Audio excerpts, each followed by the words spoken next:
আছো তোমরা? তোমাদের জন্য নিয়ে এসেছি আজকের একটি নতুন ছড়া। ছড়াটির নাম শব্দ দূষণ। লিখেছেন সুকুমার বড়ুয়া। তোমাদের ছড়াটি কেমন লাগে তোমরা কমেন্ট করে আমায় জানাবে। কেমন? গরু ডাকে, হাঁস ডাকে, ডাকে কবুতর, গাছে গাছে শত পাখি সারাদিন ভর। মোরগের ডাক শুনি প্রতিদিন ভোরে, নিশিরাতে কুকুরের দল ডাকে জোরে জোরে। দোয়েল চড়ুই মিলে কিচির মিচির গান শুনি ঘুঘু আর টুনটুনির।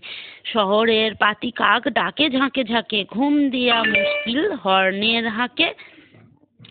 সিডি চলে, টিভি চলে, বাজে টেলিফোন, দরজায় বেল বাজে কান পেতে শোন। গলিপথে ফেরিওয়ালা হাঁকে আর হাঁটে, ছোটদের হইচই স্কুল মাঠে। পল্লীর সেই সুরে ভরে যায় মন, শহুরে জীবন জ্বালা শুধুই শব্দ দূষণ।